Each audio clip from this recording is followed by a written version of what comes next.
Vous avez sûrement déjà entendu parler de théorie de la mesure de Henri Lebesgue. Certains d'entre vous savent peut-être que l'intégrale de Riemann n'est pas la seule et qu'il existe une intégrale plus générale qui englobe l'intégrale de Riemann. Cette intégrale s'appelle l'intégrale de Lebesgue. Cette vidéo est donc la première vidéo de la série consacrée à la théorie de la mesure. Cette théorie est régulièrement présentée au niveau L3 ou en première année d'école d'ingénieur.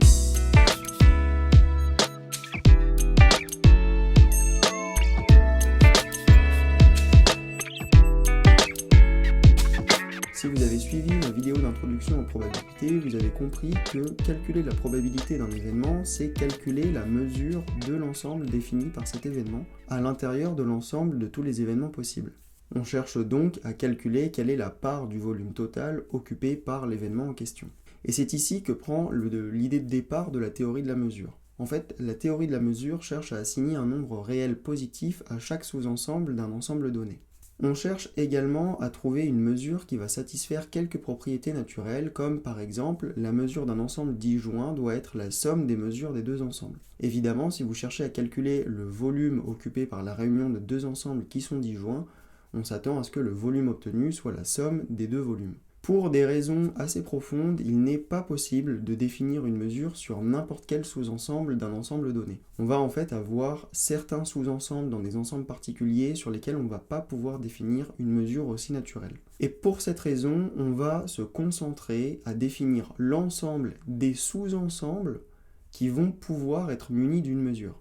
Alors ceux qui ont déjà vu le programme de prépa ont déjà entendu parler du mot de tribu, sans jamais vraiment comprendre qu'est-ce qu'il fichait à l'intérieur d'un chapitre sur les probas. Et bien en fait, je vais vous le livrer en bloc avant qu'on commence de rentrer dans le détail. Cette notion de tribu prend en fait l'ensemble des sous-ensembles d'un ensemble donné qui vont pouvoir être munis d'une mesure, qui vont être ce qu'on appelle mesurables.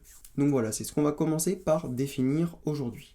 On va donc commencer par définir ce qu'est une tribu. On va prendre E, un ensemble quelconque, et on va dire qu'une tribu sur E, c'est une famille A de parties de E, qui est telle que l'ensemble E doit appartenir à A. Si un ensemble A appartient à la tribu grand A, alors le complémentaire de A doit également appartenir à la tribu grand A. Et si on a une suite AN d'ensembles de grand A, alors la réunion des AN appartient encore à grand A. Première remarque, une tribu A de E est en fait un ensemble de sous-ensembles de E.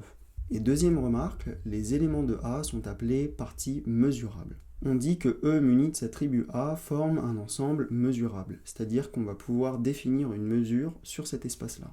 On va maintenant voir quelques conséquences de cette définition d'une tribu. Déjà, le vide est un élément de grand A, pour la simple et bonne raison que le vide est le complémentaire de. Une tribu est également stable pour intersection dénombrable. On va maintenant s'attacher à donner quelques exemples de tribus une fois qu'on a défini un ensemble grand E.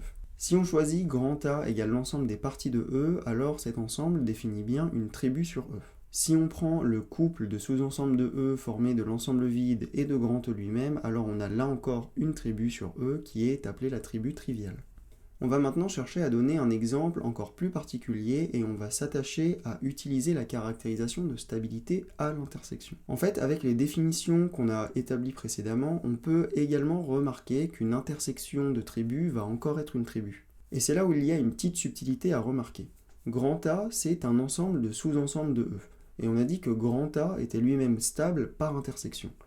C'est-à-dire que si on prend deux sous-ensembles A et B de grand A, alors A inter B va encore être un élément de grand A. Maintenant, ce qu'on est en train de dire, c'est que si on prend deux tribus, grand A et grand B, alors l'intersection de ces deux tribus va rester une tribu. Et c'est là où il y a une subtilité et où il ne faut pas se tromper entre les ensembles que l'on considère.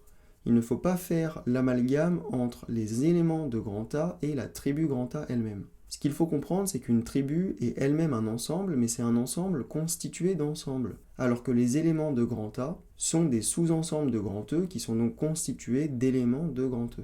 Donc je récapitule, grand A est une tribu, donc les éléments de grand A sont tels que leur intersection reste dans grand A. Mais on peut également s'attacher à prouver que si on prend deux tribus A et B, alors leur intersection va rester une tribu. On va donc maintenant utiliser cette caractérisation pour avoir une définition sur les tribus engendrées. On va considérer C un sous-ensemble de P de E. C'est-à-dire que là encore, C est un ensemble constitué de sous-ensembles de E. alors il existe une plus petite tribu sur E contenant C. Cette tribu se note sigma C et s'appelle tribu engendrée par C. Alors à ce moment-là, vous pourriez me dire, mais quel est vraiment l'intérêt de cette notion de tribu engendrée? En fait, il y a vraiment beaucoup d'applications de cette définition des tribus engendrées.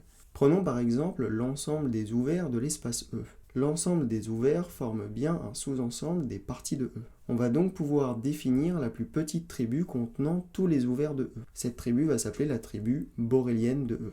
Donc si E est un espace topologique, la classe de ces ouverts existe et on va la noter grand O. Et donc cette tribu sigma de O, engendrée par l'ensemble des ouverts de E, s'appelle la tribu borélienne et on va la noter B de E. La tribu borélienne est donc la plus petite tribu qui contienne tous les ouverts de E. Les éléments de B de E sont appelés les boréliens de E. Il faut donc là encore comprendre que B de E est un ensemble constitué de sous-ensembles de E. Et donc les boréliens de E, qui sont les éléments de cette tribu borélienne, sont eux aussi des sous-ensembles de E. Donc un borélien de E n'est rien d'autre qu'un sous-ensemble de E qui appartient à la tribu borélienne de E. Il faut vraiment prendre le temps de se poser pour comprendre quelle est la subtilité entre une tribu, un sous-ensemble de E, qui est dans quoi, qui est défini par quoi, etc.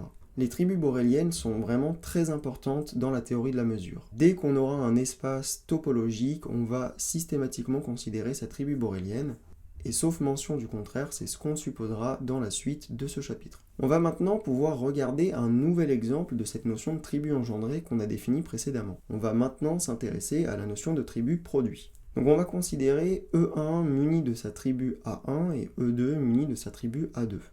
On a donc ici deux espaces mesurables différents. La tribu produit va être une tribu sur le produit cartésien de E1 croix E2.